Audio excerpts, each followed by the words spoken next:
네, 안녕하십니까. 반갑습니다. 최근 중국은 불길한 징조를 보이고 있습니다. 따라서 중국은 더 이상 이전의 중국이 아니라는 것입니다. 이 문장은 이제 단순한 외교적 수사가 아닙니다. 이는 지난 5월 말 베이징에서 벌어진 일련의 사건은 동아시아 정세를 송두리째 뒤흔들었습니다. 공산당 내부 고위층 회의 직후 시진핑 국가주석이 모든 공식 일정을 취소하고 10일 이상 자치를 감추었기 때문입니다.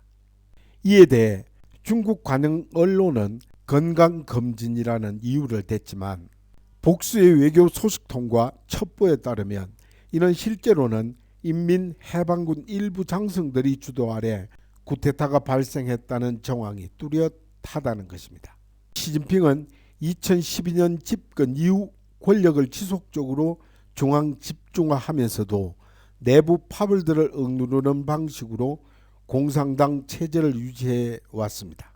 그러나 2024년 말부터 시작된 경기 침체와 대만에 대한 군사적 긴장 고조로 내부 검열 강화와 소수민족 탄압이 겹치면서 당내 불만이 폭발한 것입니다. 이는 가장 큰 촉매는 바로 대만과의 국지전 시도 실패였습니다.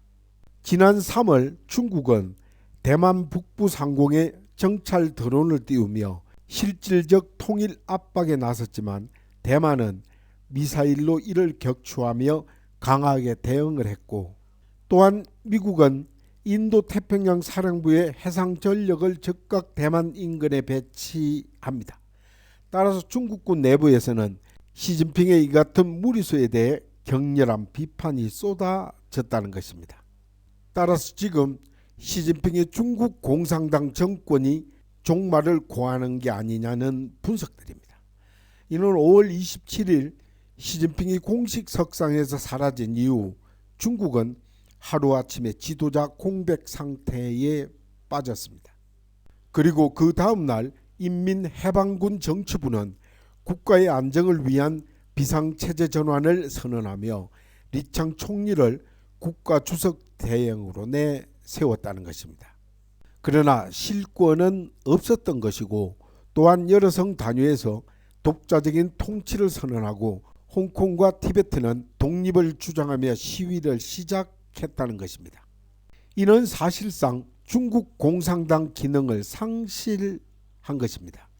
정보 통제의 중추인 국가 인터넷 정보 판공실이 마비되자 SNS를 통해 중국 공산당의 실질적 붕괴가 전 세계에 퍼져나갔습니다. 이는 외교와 군사 경제부처는 각자 도생식으로 운영이 되며 국가 단위의 통일성이 사라졌다는 것입니다. 또한 경제는 걷잡을 수 없는 붕괴 국면으로 빠져들고 외국 자본은 탈출을 했으며 외환 보유고는 급격히 줄어들었습니다. 또한 상하이 증시는 반토막이 났으며 국영 은행들마저 예금 인출을 제한하는 초유의 사태가 벌어졌습니다. 또한 인민들은 현금을 들고 은행 앞에 줄을 서고 암호화폐로 자산을 피신시키는 풍경이 벌어집니다. 따라서 이것은 단순한 시진핑 체제 붕괴가 아니었던 것입니다. 그것은 바로 공산당 체제 그 자체 종언이었습니다.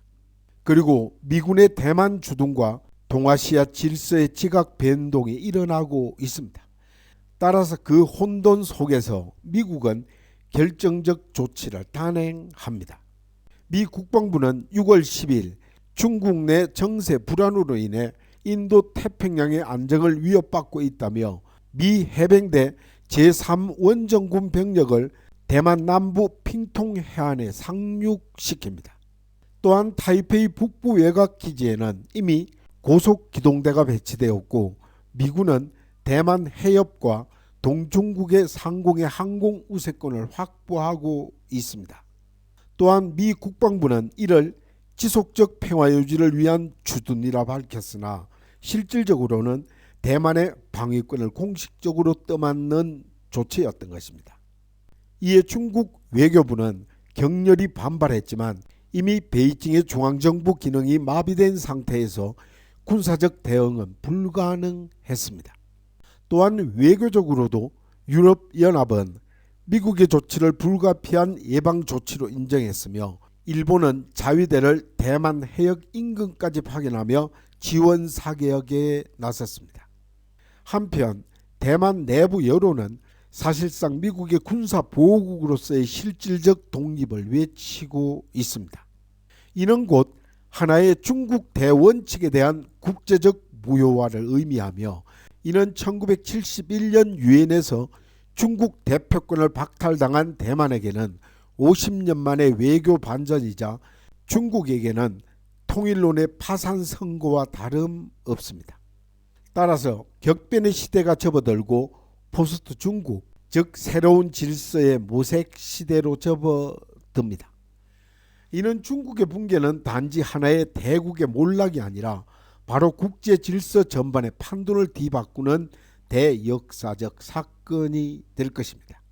그리고 러시아는 중국에 대한 외교 및 경제 의존도가 높았던 만큼 당장 유가 하락과 금융 위기를 맞고 있으며 북한은 체제 위기를 느끼고 급속히 폐쇄적인 행동을 보이고 있습니다. 따라서 오히려 북한은 중국의 전철을 피하기 위해 체제 유연화를 탐색 중이라는 첩보도 있습니다. 또한 우리 한국은 이번 사태를 계기로 외교적 대전환에 나서야 합니다.